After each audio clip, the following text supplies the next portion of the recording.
تو پیارے نبی حضرت محمد رسول اللہ صلی اللہ علیہ وسلم سے اگر معلوم کریں یا رسول اللہ کون لوگ ہیں جو اس رمضان میں بھی، ایسے کون لوگ ہوں گے جو یہ روزہ رکھنے کے بعد بھی، ایسے کون ہیں جو رمضان کا مہینہ پانے کے بعد بھی، ایسے کون ہیں جو ان مقدس ساعتوں میں آ جانے کے بعد بھی پھر بھی اللہ ان سے راضی نہیں ہے، پھر بھی اللہ ان سے ناراض ہے، پھر بھی ان کی عبادت قبول نہیں ہے، ان کا روزہ قبول نہیں ہے اور ان کی عبادتیں نہیں اللہ تبارک و تعالیٰ مان رہا، ایسے کون لوگ ہیں؟ تو حدیث پاک میں آتا ہے ہاں ایسے بھی ہیں، 4 لوگ ایسے ہیں، 4 لوگ ہیں ایسے جن کی عبادت قبول نہیں ہوتی، مردوں میں بھی ہیں وہ عورتوں میں بھی ہیں، 4 ایسے ہیں بد نصیب جو روزہ رکھنے کے بعد بھی ایسے جیسے بھوکے ہی ہیں،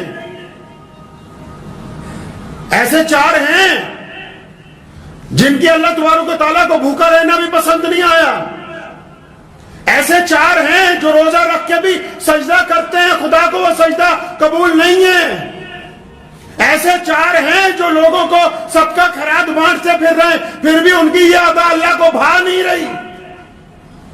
کون ہے بھائی وہ 4 لوگ؟ مردوں میں بھی ہیں عورتوں میں بھی ہیں، ان 4 میں سے پہلے تلاش کر لیں کہیں اللہ معاف فرمائے کہ ہم میں سے کوئی شامل تو نہیں۔ اگر ہماری گنتی ان 4 لوگوں میں ہوتی ہے تو اس کا مطلب ابھی ہم خسارے میں ہیں، ابھی ہم نقصان میں ہیں، ابھی ہم پریشانی میں ہیں۔ کون ہیں وہ 4 لوگ؟ آیا کہ سب سے پہلے رمضان کے اندر اس بندے کی مغفرت نہیں ہوگی، اللہ تعالیٰ اس کی دعا قبول نہیں فرمائیں گے جو بندہ شراب کا عادی ہو جائے اور رمضان کے اندر بھی شراب پینی بند نہ کرے تو اس کی مغفرت نہیں ہوگی۔ اب سارے کہنے گے شکر ہے بھائی ہم تو ان میں ہیں نہیں اکثر، چلو ایک منزل تو پار ہوئی کہ وہ تو شرابی تو معاشرے میں بہت کم ہوتے ہیں، آدھوں نے شکر ادا کیا ہوگا کہ چلو جی ایک کیٹاگری میں سے تو ہم نکل گئے، پہلے والے فیس میں سے تو گاڑی آگے چل پڑی۔ فرمایا اس بندے کی بھی عبادت قبول نہیں، اس کا روزہ نہیں قبول، اس کی کوئی عبادت اللہ تعالیٰ کو پسند نہیں۔ یا اللہ کس کی پسند نہیں؟ نبی علیہ السلام نے فرمایا جو بندہ اپنے ماں باپ کا نافرمان ہے، جو بندہ اپنے ماں باپ کے آگے بدتمیزی کرتا ہے، جو بندہ اپنی ماں کا کہنا نہیں مانتا، جو اپنے باپ کا کہنا نہیں مانتا، جو من مرضیاں کرتا پھرتا ہے، جس نے ماں باپ کی رضامندی حاصل نہیں کی، رمضان میں اس کی مغفرت نہیں ہو سکتی ہے۔ پھنس گئے بہت سارے لوگ، کئیوں کی گاڑی رک گئی ہے، بڑی بدتمیزی کرتے ہیں باپ کے ساتھ، بڑی سخت لہجے میں بولتے ہیں ماں کے ساتھ کہ پتہ نہیں تجھے میں نے روزہ رکھا ہوا ہے۔ ایسے روزے کا کیا کرنا جو روزہ قبولیت جن سے ہونا ہے، جن کی وجہ سے روزہ قبول ہوگا، جن کے ادب کی وجہ سے روزہ قبول ہوگا، جن کے آگے نظریں جھکانے سے روزہ قبول ہوگا، جن کے پاؤں دبانے سے روزہ قبول ہوگا، تو ان سے بدتمیزی کرتا پھرتا ہے، ایسے بندے کی رمضان میں مغفرت نہیں ہو سکتی ہے۔ چنگے چنگے لوگ، اچھے اچھے لوگ جو باہر دنیا میں بڑے ولی بنے نظر آتے ہیں، ماں باپ کا احترام نہیں کرتے، اپنے ماں باپ کے پاؤں نہیں دباتے۔ ایک صاحب تھے بڑے معمولی سے دیندار، اور جو دعا کرتے تھے قبول ہو جاتی تھی، اور حالانکہ کئی گناہ بھی کرتے تھے، تو بڑے حیران ہوئے امام صاحب، پوچھنے لگے تو کرتا ایسا کیا ہے؟ کہتا میں نے تو آج تک یہ دیکھا ہے کہ جو بھی مانگا ہے وہ قبول ہو جاتا ہے۔ کہاں جا کے مانگتا ہے؟ تو نماز پڑھتا ہے نکل جاتا ہے، کوئی لمبی دعائیں نہیں مانگتا۔ کہتا روز رات کو جب گھر جاتا ہوں نا، اپنے باپ کے اطمینان سے بہت دیر پاؤں دباتا ہوں، پھر اپنی ماں کے پیر دباتا ہوں، پھر ان کے دونوں پاؤں کو اپنی بازوؤں میں لپیٹ کے سر رکھ دیتا ہوں اللہ تعالیٰ کی حضور، اور پھر میں نے آج تک اپنے ماں باپ کے قدموں میں سر رکھ کے اپنے اللہ کے آگے جو کچھ مانگا ہے وہ عطا ہوا ہے، آج تک کوئی دعا رد نہیں ہوئی ہے۔ خود پیارے پیغمبر کہیے صلی اللہ علیہ وسلم نے فرمایا کہ اگر میری امی زندہ ہوتی اور بلال تکبیر کہتے میں نماز کے لیے چلا جاتا، مصلی پہ کھڑا ہو جاتا، اور فرمایا میری والدہ آواز مارتی محمد، تو فرمایا میں نماز چھوڑ کے اپنی ماں کے پاس جاتا۔ اب جو لوگ اس گناہ میں ملوث ہیں، رمضان میں بھی کتنا خوبصورت موقع ہے کتنے پیارے دن ہیں، کتنی پیاری راتیں، کتنا پیارا ساتھ ہے. اور اب تو اللہ تعالیٰ نے کتنی آسانی کروا دی کہ یہی جو واٹس ایپ ہے، یہی جو آپ کے ہاتھ میں موبائل پکڑا ہوا ہے، اگر ماں باپ دور بھی ہیں تو معافی کے چند جملے ندامت کے آنسوؤں کے ساتھ واٹس ایپ پہ ریکارڈ کر کے بھیجنے ہیں. چند باتیں فون پہ اپنی ماں سے کرنی ہے، اپنے باپ سے کرنی ہے. اور ماں باپ کے اللہ نے مادہ رکھا ہے معاف کرنے کا. اگر روزے دار اپنے والدین کو راضی کر لے گا تو پھر اللہ تبارک و تعالیٰ اس کا روزہ قبول کر لیں گے انشاءاللہ. اور جنہوں نے ماں باپ کو ستایا بہت ہے نا، اور ماں باپ چلے گئے دنیا میں سے، بڑی بدتمیزیاں کی ماں باپ کے ساتھ، روزانہ ہر ایک نماز کے بعد، روزانہ صبح کو، دوپہر کو، شام کو، افطار کے وقت، سحری کے وقت کثرت سے اپنے ماں باپ کے لیے مغفرت کی دعائیں مانگیں، کثرت سے اپنے ماں باپ کے لیے قرآن پاک پڑھ کے ان کو ایصال ثواب کریں. تب بھی اللہ تبارک و تعالیٰ راضی ہو جائیں گے جب آپ بار بار اپنے ماں باپ کی مغفرت کی دعائیں مانگیں گے. بغیر ماں باپ کی رضامندی کے یہ روزہ آگے چلنے والا ہے نہیں.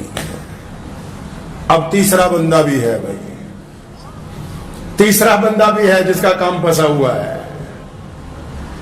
ایک اور ہے جس کا روزہ قبول نہیں ہو رہا. کون ہے بھائی تیسرا بندہ؟ کون پھنس گیا؟ اب تیسرا بندہ وہ ہے جو رشتہ داریوں میں درار ڈالتا ہے، جو صبح شام رشتہ داریاں توڑتا ہے، جو رشتہ داروں کو دھمکیاں دیتا ہے، جو قطع رحمی کرتا ہے، جن کو اللہ اس کے رسول صلی اللہ علیہ وسلم نے آپ کے قرابت دار بنایا ہو. صبح شام صرف انہی کی برائیاں، صبح شام ایک رشتہ دار کو دوسرے رشتہ دار سے لڑاتا ہے، صبح شام اپنے پاس سے ایک خواب بناتا ہے کہ وہ رشتہ دار میرے خلاف ایسا کر رہا ہوگا، پھر دوسرے کو بتاتا ہے کہ اس کے خلاف یہ کرو. یہ سارا دن روزہ رکھتا رہے، نماز پڑھتا رہے، صدقے دیتا رہے، جب تک قطع رحمی کے معاملے کے اندر رسول اللہ کی پیروی اختیار نہیں کرتا، رشتہ داروں میں درار ڈالنی بند نہیں کرتا، تب تک اس کا روزہ قبول ہونے والا ہے نہیں ہے. آسیدہ سمجھا کہ نہیں سویر نو سحری کرنی ہے بہترین، اور شام نو ودیا روزہ کھولنا ہو گیا روزہ. بڑی مشکل ہے ڈگر پن گھٹ کی. اتنا آسان بھی نہیں ہے مسلمان ہونا. اعلیٰ ترین قوم ہے دنیا کی. اسلام آج دنیا کا سب سے بڑا مذہب ہے. کائنات میں اللہ تعالیٰ نے سب سے زیادہ عزتیں، طاقتیں، دولت، روئے زمین کے خطے سب کچھ اس قوم کو عطا فرمایا. ایسے ہی نہیں عطا فرمایا، اللہ تعالیٰ نے اپنے پیارے نبی حضرت محمد رسول اللہ کو صاحب خلق عظیم بنایا. قرآن نے کہا کہ یا رسول اللہ آپ اخلاق میں سب سے اعلیٰ ہیں، اور پھر رسول اللہ نے اپنے اخلاق کو بانٹا پوری کائنات کے اندر. یہ امت اعلیٰ ترین امت اس لیے بنی کیونکہ ان کا کردار سب سے اعلیٰ ہے، اس لیے اللہ تبارک و تعالیٰ نے ان کو پسند فرمایا ہے. چوتھا بندہ بھی ہے. چوتھا تو بہت برا پھنسا ہوا ہے، کئیوں کی گاڑی وہیں رکی ہوئی ہے.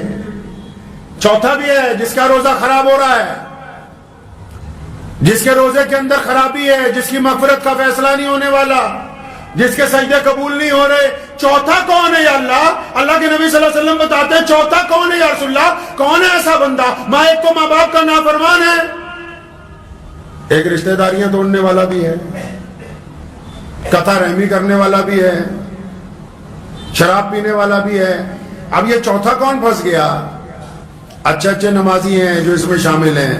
فرمایا چوتھا بندہ وہ ہے جو اپنے دل کے اندر دوسروں کے لیے بغض رکھتا ہے، نفرت رکھتا ہے، کینہ رکھتا ہے، دوسروں کے لیے بلا وجہ نفرت دل میں رکھتا ہے. اب یہ نفرت رکھ کے سجدہ کر رہا ہے. اگر میری جیب میں، عام مثال دے رہا ہوں میں، کوئی قرآن حدیث میں نہیں ہے، اگر میری اوپر والی جیب میں پیسے ہوں، زیادہ سجدہ کروں گا گر جائیں گے. اگر اوپر والی جیب میں نعوذ باللہ کوئی نشے کی چیز ہو تو سجدہ کروں گا وہی گرے نا نیچے. کیا ہے اس دل کے اندر جو سجدہ کرتے ہو؟ فرمایا بغض رکھتے ہو دوسروں سے.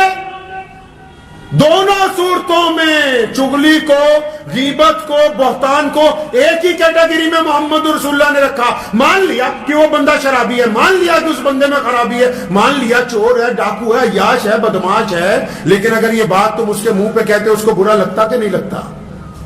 برا لگتا. وہ تم سے لڑ پڑتا. تم منہ پہ اس لیے نہیں کہتے کہ منہ پہ کہوں گا تو یہ لڑ پڑے گا. تو نبی علیہ السلام نے فرمایا کہ اگر یہ اپنے بھائی کی غیبت کرتا ہے اس میں برائی ہے تو برائی کو بھی بیان کرنا فرمایا منع ہے، اور اگر اس میں برائی نہیں ہے، تم کہتے ہو کہ چور ہے وہ چور نہیں ہے، تم کہتے ہو بے ایمان ہے وہ بے ایمان نہیں ہے، تم کہتے ہو ریاکار ہے وہ ریاکار نہیں ہے، تم کہتے ہو زانی ہے وہ زانی نہیں ہے، اگر تم اپنے پاس سے بھی الزام لگاتے ہو، پہلی صورت میں غیبت ہے، اگر اس میں گناہ ہے تو غیبت کا گناہ، اور اگر اس میں وہ گناہ نہیں ہے تو بہتان کا گناہ۔ اب چغلیاں کرنے والے بھی خدا کے حضور بخشے جائیں گے کیا؟ اب بے ایمانیاں کرنے والے بھی روزے میں بخشے جائیں گے کیا؟ جن کے دل غیبت سے بھرے ہوئے ہوں، جو گھروں کے اندر اپنے گھروں میں اپنے بچوں کے ساتھ نفرت رکھتے ہوں، جو مسجد میں آتے ہوں پھر بھی پردھانگی جی کے چکر میں ایک دوسرے کی ٹانگ کھینچنے کی فکر میں رہتے ہوں، جو یہ سوچتے ہوں کہ فلاں کی خامی کیسے نکالیں، جو 24 گھنٹے اسی چکر میں، اب کسی گھر میں کوئی بہو ہے، کسی کی بیٹی بہو بن کے آ گئی، ہماری کہیں چلی گئی، ہم کہتے ہیں داماد اچھا ہو جائے لیکن ہمارا بیٹا اچھا نہ بنے اپنی بیوی کے لیے۔ داماد اچھا چاہیے، اپنا بیٹا اچھا نہیں ہو تمہاری بیوی کے لیے۔ روزہ بھی رکھتے ہو، اپنی بہو کی بے عزتی بھی کرتے ہو، روزہ بھی رکھتے ہو، اپنے بچوں کو بھی ڈانٹتے ہو، روزہ بھی رکھتے ہو، اپنے ماتحت کو بھی ڈانٹتے ہو۔ پتہ ہے نبی علیہ السلام نے آخری وقت میں کیا کہا؟ یہ صرف آج تک یہی بتاتے کہ یہی کہا میری امت کو بخش دو، میری امت کے لیے مغفرت کا فیصلہ ہو جائے، میری امت کا کیا ہوگا یا اللہ میری۔ لیکن نبی علیہ السلام نے آخری وقت میں اس کے علاوہ اور بہت سی باتیں کی، ان میں ایک بڑی پیاری بات ہے، فرمایا میں اس بات کے لیے بھی بڑا فکر مند ہوں کہ میرے بعد تم اپنے ماتحتوں کے ساتھ کیا کرو گے، میرے بعد تم اپنے نوکروں کے ساتھ کیسا معاملہ کرو گے، میرے بعد تم اپنے غلاموں کے ساتھ کیا کرو گے۔ جس نبی علیہ السلام نے زندگی میں ظاہری پردہ فرمانے کے وقت بھی اس بات کی فکر کی ہو کہ میرے بعد ماتحتوں کا کیا ہوگا، نوکروں کا کیا ہوگا، ملازموں کا کیا ہوگا، غریبوں کا کیا ہوگا، مسکینوں کا کیا ہوگا، پھر اس امت میں روزے فرض کر دیے گئے ہوں، ان فرض روزوں میں روزے دار بندہ اپنے گھر کے اندر ہی ایک بغض رکھتا ہو اپنے ہی دوستوں کے لیے، اپنے ماں باپ کے لیے، اپنی بیوی کے لیے، اپنے بھائی کے لیے، اپنے عزیز و اقارب کے لیے، اپنے نماز کے ساتھیوں کے لیے، پھر یہ سوچتا ہے کہ میرا روزہ ہو گیا۔ روزہ ہوا نہیں ہے، روزہ نہیں ہوا۔ روزہ تو برائیوں کو جلانے کا نام ہے، روزہ تو برائیوں کو ختم کرنے کا نام ہے۔ اچھا روزہ رکھنا چاہتے ہیں آپ، چاہتے ہیں کہ بہت خوبصورت روزہ ہو، روزے دار کو تو غصہ نہیں آتا، روزے دار کو غصہ نہیں آتا، اور جب وہ غصہ آتا ہے، یہ کون کہتا ہے نہیں آتا؟ ارے آتا ہے غصہ، لیکن روزے دار غصے کا اظہار نہیں کرتا، روزے دار غصہ آنے کے بعد گالی نہیں دیتا، روزے دار غصہ آنے کے بعد غصے کو ضبط کر لیتا ہے، روزے دار غصہ آنے کے بعد ناراضگی کا اظہار نہیں کرتا۔ مطلب روزے دار کو غصہ تو آتا ہے لیکن یہ دوسرے کو غصے کا بتاتا نہیں ہے، کیونکہ یہ روزے دار ہے۔ روزے دار کا عمل اور اس کا کردار اچھا۔ روزہ رکھنا چاہتے ہیں، ماں باپ کی اطاعت کیجئے۔ ماں باپ کہہ رہے ہیں بیٹا جلدی گھر آ جاؤ، کہ نہیں ہم تو دیر سے آئیں گے۔ ماں باپ کہہ رہے ہیں فلاں کے ساتھ ملنا جلنا کم کر دو، نہیں ابا تمہیں نہیں پتا ہے۔ ماں باپ نے تمہارے اندر کچھ خرابیاں دیکھی، ان کی اصلاح کرتے ہیں، تم کہتے ہو کہ نہیں آپ کو عقل نہیں ہے۔ اگر آپ اچھا روزہ رکھنا چاہتے ہیں تو اپنے ماں باپ کی اطاعت کریں، اگر آپ اچھا روزہ رکھنا چاہتے ہیں تو تمام طرح کے نشے چھوڑنے کا عہد کریں اس رمضان المبارک میں۔ اگر آپ روزہ اچھا رکھنا چاہتے ہیں تو پھر سارا دن صرف اگر 5 نمازیں آپ جماعت سے پڑھ رہے ہیں، ان نمازوں کے بعد اگر وقت نہیں نہ مل رہا بہت زیادہ تلاوت کا، وقت نہیں مل رہا نا تسبیح کرنے کا، لیکن اگر آپ کاروبار میں برابر تولیں گے تو آپ کا روزہ اچھا گزرے گا۔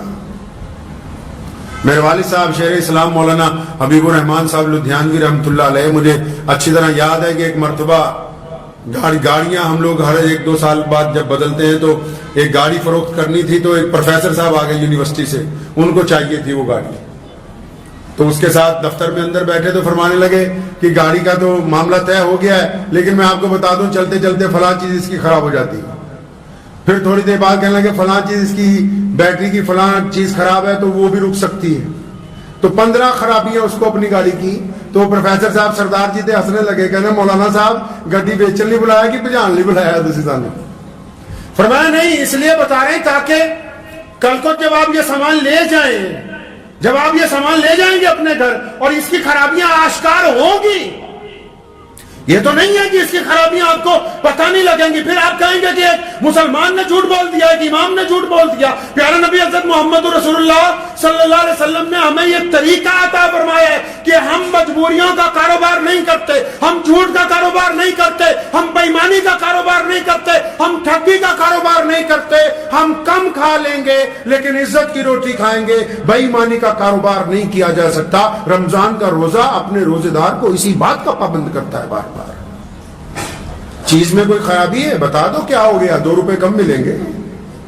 لیکن ان 2 روپے میں اتنی طاقت ہے کہ اللہ تعالیٰ اس کو 200 کروڑ میں تبدیل کر سکتے ہیں. اس حلال کی روزی میں اتنی برکت ہے کہ اللہ تبارک و تعالیٰ اس کی بدولت دنیا کے خزانے آپ کے آگے کھول دیں گے اور آخرت کے بھی. روزے دار بے ایمان نہیں ہوتا, روزے دار کی آنکھیں زنا نہیں کرتی, روزے دار کے خیالات گناہ نہیں کرتے, روزے دار کا لب و لہجہ غصے کا نہیں ہوتا. لیکن آپ لوگ دیکھیں کہ مسجدوں میں بعض اوقات جب رمضان شریف میں بعض حضرات ہوتے ہیں دیندار لوگوں کے پیچھے پڑے ہوئے ہوتے ہیں, اور دیندار لوگ بھی کیونکہ نئے نئے دیندار بنتے ہیں تو ذرا سا کوئی اگر ٹھوکر مار دے فوراً کہیں گے نا بھائی میں تو اللہ کے لیے کر رہا تھا, تو چاہتا تو آج سے نہیں کرتا میں. نبی علیہ السلام نے فرمایا دین کے معاملے میں اگر کوئی ملامت کرے آپ کو تو اس کو برداشت کرو, اپنا کام نہ چھوڑو. دنیا تو چاہتی ہے کہ آپ نیکی کے راستے سے ہٹ جائیں, دنیا چاہتی ہے کہ آپ اچھائی کے راستے سے ہٹ جائیں, لیکن اگر کوئی آپ کی برائی بھی کرے تو پوری طاقت کے ساتھ نیکی کی طرف آگے بڑھو. برائی کرنے والے پیچھے رہ جائیں گے, اللہ تعالیٰ آپ کو نیکی کی بدولت آگے لے کے جائیں گے انشاءاللہ تعالیٰ. اور لیکن جو لوگ روزہ رکھنے کے بعد غیبت کرتے ہیں, روزہ رکھنے کے بعد چغلی کرتے ہیں, روزہ رکھنے کے بعد کسی کی بیٹی کی طرف غلط نگاہ سے دیکھتے ہیں, روزہ رکھنے کے بعد ٹھگی کا پلان بناتے ہیں, روزہ رکھنے کے بعد بے ایمانی کرتے ہیں, روزہ رکھنے کے بعد گھروں میں اپنی بہنوں کو, بیٹیوں کو, بہوؤں کو تانے مارتے ہیں, روزہ رکھنے کے بعد گھر کی اگر عورتوں کو بھی کہتا ہوں, بیٹیوں کو بھی, بہنوں کو بھی, اور جنیاں مرضی تسبیحاں کرتے رہو, جب تک لوکاں دا دل دکھانا بند نہیں کرو گے کوئی تسبیح قبول نہیں ہوگی, کوئی تسبیح قبول نہیں ہے. دوسرے کے دل میں آگ لگانے کے بعد وَيْلٌ لِكُلِّ هُمَزَةٍ لُمَزَةٍ, فرمایا ویل اور تباہی ہے اس بندے کے لیے, اس عورت کے لیے, اس مرد کے لیے, اس بوڑھے کے لیے, اس بوڑھیا کے لیے, ان کے لیے تباہی ہے. کس کے لیے تباہی ہے یا اللہ؟ فرمایا کہ دوسروں کے عیب ڈھونڈتے پھرتے ہیں, پھر ان عیبوں کو آگے سپلائی کرتے. نار اللہ الموقدہ, اللہ فرماتے ہیں کہ خود ایک آگ جلائیں گے, اس میں ان کا رگڑا لگائیں گے ہم. روزہ رکھتے ہیں تو لوگوں کے دلوں کو تکلیف نہ پہنچائیں. اور نبی علیہ الصلوۃ والسلام کا روزہ کیسا ہوتا تھا اس بات کو اب تلاش کر لیں. مجھے پتا ہے کہ آج بھارت کے مسلمانوں میں گھر گھر میں ہم لوگ مفتی بنے ہوئے ہیں, لیکن حضرت کبھی رمضان میں یہ بھی کوشش کر لیں کہ رسول اللہ صلی اللہ علیہ وسلم کس وقت اٹھتے تھے, کس وقت تسبیح پڑھتے تھے, کس وقت سحری کرتے تھے, سارا دن معمولات کی عادت پوچھو جا کے اپنی مسجد کا ائمہ کو, تاکہ پتہ لگے رمضان چلنا کیسے ہے, رمضان گزارنا کیسے ہے. ہماری افطاریاں دیکھ لیجیے آپ, افطاریاں دیکھ لیں ہماری. شام کو جب روزہ کھلنے کا وقت ہوگا, خدا کی قسم اتنا سامان ہماری افطاری میں ہوتا ہے, کوئی باہر کا آدمی دیکھ لے تو حیران رہ جائے کہ یہ کیا کرتے ہیں. بہترین قسم کے کھانے, بہترین قسم کے پکوڑے, طرح طرح کی حلوے, طرح طرح کی میٹھی کھیریں, طرح طرح کی کھجوریں, طرح طرح کے پھل, طرح طرح کے شربت, طرح طرح کی کولگیٹ اور طرح طرح کی کیا کہتے ہیں اس کو کولڈ ڈرنک. ہمارے پیارے نبی صلی اللہ علیہ وسلم نے روزہ کیسے کھولا؟ جتنی تیزی سے نگاہ لگائی ہے نا دسترخوان پہ, جس بوٹی پر تمہاری نگاہ ہے اس وقت مومن بنو گے جب اس کو اٹھا کے اپنے بھائی کو دو گے, کیونکہ رسول اللہ نے فرمایا جو اپنے لیے بہتر سمجھتے ہو وہ اپنے بھائی کے لیے سمجھو, تب تمہارا ایمان کامل ہونے والا ہے. تو پیارے نبی علیہ الصلوۃ والسلام کے پاس افطاری کے وقت کیا ہے بھائی؟ سونے کول کی ہے افطاری دے ٹائم. نبی علیہ الصلوۃ والسلام نے افطاری کیسے کی ہے؟ بعض اوقات بہت زیادہ کھانے جب دسترخوان پہ دیکھتے ہیں تو کبھی اپنے پیارے نبی علیہ الصلوۃ والسلام کو بھی یاد کیا کریں. سیدنا فاطمہ الزہرا رضی اللہ تعالی عنہ، حضرت علی رضی اللہ تعالیٰ عنہ کی زوجہ مولا علی رضی اللہ تعالیٰ عنہ کو کئی دن بعد مزدوری ملی، 4 یا 5 دن کا فاقہ لگاتار 3 4 5 دن گزر گئے، چوتھے دن مزدوری ملی ہے، اور مزدوری کے بعد جو آٹا آیا اس کی روٹیاں بنی، حضرت مولا علی رضی اللہ تعالیٰ عنہ کو دی گئی، حسن و حسین کو دی گئی، سیدنا فاطمہ الزہرا نے اپنے حصے کی آدھی روٹی ایک کپڑے کے اندر لپیٹی، اس پر ایک ٹکڑا رکھا سالن کا، اور حضرت علی رضی اللہ تعالیٰ عنہ کو لپیٹ کے دی۔ پوچھا فاطمہ یہ کیا کرنی ہے؟ فرمایا علی جاؤ نا میرے ابا محمد رسول اللہ کو دے کے آؤ، میرے نبی علیہ الصلوۃ والسلام کا آج 5 دن سے فاقہ ہے، نبی علیہ السلام نے 5 دن سے کھانا نہیں کھایا۔ اتنی لمبی افطاریاں اگر یہ غریبوں تک پہنچا دی جائیں تو رسول اللہ صلی اللہ علیہ وسلم اس امتی پر فخر کریں گے قیامت کے روز۔ آؤ رسول اللہ کی افطاری دیکھتے ہیں۔ افطار کا وقت ہوتا ہے، محمد رسول اللہ مسجد نبوی میں ہے یا محمد رسول اللہ اپنے گھر کے حجرہ مبارک میں ہے، ایک بندہ چھت پہ کھڑا ہے سورج کو دیکھنے کے لیے کہ جیسے ہی یہ غروب ہو جائے بتا دیا جائے رسول اللہ کے ہاتھ میں ایک کھجور ہے، نبی علیہ الصلوۃ والسلام کے ہاتھ میں ایک کھجور ہے، یا کبھی ایک ہے یا ایک سے زیادہ کچھ ہیں۔ آپ صلی اللہ علیہ وسلم کھجور کھاتے، پانی پیتے، روزہ کھل جاتا ہے، نماز کی تیاری ہو جاتی ہے، تے اسی تا ماشاءاللہ افطاری جو کھائی نہ لینے عشاء ویلے اٹھے ہی نہیں جاتا، اٹھے ہی نہیں جاتا عشاء۔ کبھی دودھ سے روزہ کھولا، نبی علیہ السلام کو پسند نہیں تھا کہ دسترخوان کے اوپر آگ سے بنی ہوئی چیزیں آئیں۔ افطاری کے دسترخوان پر نبی علیہ السلام نے آگ سے بنی ہوئی کوئی چیز کبھی تناول نہیں فرمائی، اور نبی علیہ السلام نے کبھی باسی کھانا نہیں کھایا، صرف ایک مرتبہ باسی روٹی کھائی فتح مکہ کی رات کو ام ہانی رضی اللہ تعالیٰ عنہ کے گھر، ورنہ فاقے سے رہتے تھے یا پھر تازہ کھانا کھاتے تھے، نبی علیہ السلام نے باسی کھانا نہیں کھایا۔ تو اس بات کو طے کر لیں کہ یہ رمضان خوبصورتی سے گزارنا ہے، گزاریں گے انشاءاللہ۔ خوبصورتی کہاں ہوتی ہے پتہ ہے؟ کئی کریمہ ملنڈے منہ تے ایدا نہیں خوبصورت ہونا، چہرہ خوبصورت کرنا چاہتے ہیں۔ ایک صاحب میرے اپنے دادا مرحوم حضرت مولانا مفتی محمد احمد لدھیانوی رحمۃ اللہ علیہ کا واقعہ یاد آ گیا۔ تشریف فرماتے تو ایک صاحب آئے، فرمانے لگے حضرت وہ مجھے اپنی بیوی کا چہرہ اتنا خوبصورت نہیں لگتا، تھوڑی کالی ہے، تو کچھ علاج بتائیں اس کا۔ میں سوچا حضرت بتا دیں گے کہ فلاں چندن رگڑ کے لگانا، یہ کرنا وہ کرنا۔ تو دادا مرحوم رحمۃ اللہ علیہ نے کہا کہ بیٹا تم اور تمہاری بیوی دونوں نماز پڑھتے ہو نہیں؟ نماز کی پابندی کریں اور اپنی زبان کو شکوے سے روک لو بس۔ آپ یقین مانے کہ وہ بندہ 15-20 دن بعد آیا، کہنے لگا نماز کی برکت سے اب میری اہلیہ کے چہرے پر کشش ہے، اب اس کے چہرے پر نور ہے۔ بندہ جتنی مرضی سرخی پاؤڈر لگا لے، جب تک دل گندا رہے گا، جب تک عبادت میں یہ دل جھکے گا نہیں، جب تک کوڑا کرکٹ اس میں سے نکلے گا نہیں، جب تک من پاک نہیں ہوگا، چہرے پر تسلی آ نہیں سکتی ہے۔ رنگ میں کچھ نہیں رکھا، اللہ تبارک و تعالیٰ نے دلوں کے نور چہروں کے اوپر عطا فرمائے۔ اس دل کو پاک کر لیجئے، چہرہ منور ہو جائے گا انشاءاللہ تعالی۔ تو یہ روزہ گزاریں گے انشاءاللہ اچھی طرح گزارنا ہے۔ دھیان رکھنا ہے ان لوگوں کا جو آس پاس غریب ہیں۔ ہم محمد رسول اللہ کی امت میں سے ہیں، ہم بانٹنے والے ہیں، مانگنے والے نہیں ہیں۔ رسول اللہ صلی اللہ علیہ وسلم نے بانٹنے کا حکم دیا، رمضان میں تو تیزی سے بانٹنے کا حکم دیا، اور صرف پیسے ہی نہیں بانٹنے، ہم نے خوشیاں بھی بانٹنی ہیں، ہم نے آنسو بھی پہنچنے ہیں، ہم نے غریبوں کا ساتھ بھی دینا ہے، ہم نے رسوا لوگوں کو عزت عطا کرنی ہے، اور ہم نے ناراضوں کے ساتھ مصافحہ کر کے ان کو گلے سے لگانا ہے۔ صرف پیسے ہی نہیں بلکہ چاروں طرف خوشیاں بھی بانٹنی، یہی رمضان المبارک ہمیں سکھانے کے لیے آیا ہے۔ تو دعا کیجئے انشاءاللہ تعالی۔ رمضان المبارک کے کچھ بہترین واقعات ذہن میں تھے نبی علیہ الصلوۃ والسلام کی سحری کے افطاری کے، تو انشاءاللہ تبارک و تعالی اللہ نے چاہا تو آئندہ جمعے وہ آپ سے بات ہوگی، اور میں امید کرتا ہوں کہ ہم سب مسلمان بھائی بہن اس رمضان میں پابندی کے ساتھ جب روزہ رکھیں گے، روزہ رکھنے کے بعد کسی کے دل کو تکلیف نہیں پہنچائیں گے، انشاءاللہ حلال روزی سے روزہ کھولیں گے، خود بھی کھائیں گے، دوسروں کو بھی کھلائیں گے، اور نماز تراویح کو اطمینان کے ساتھ ادا کریں گے، اور ہمارا رب جب ہم سے راضی ہو جائے گا تو امید ہے کہ جس طرح ہم دنیا میں ملتے ہیں انشاءاللہ تعالی جنت کے اندر بھی آپس میں ملاقات ہوتی رہے گی۔ وآخر دعوانا ان الحمدللہ رب العالمین۔ مجھے امید ہے کہ آپ کو یہ ویڈیو پسند آئی ہوگی۔ اگر پسند آئی ہو تو یہ آپ اپنے دوستوں کے ساتھ شیئر کریں، اور اس چینل کو سبسکرائب ضرور کریں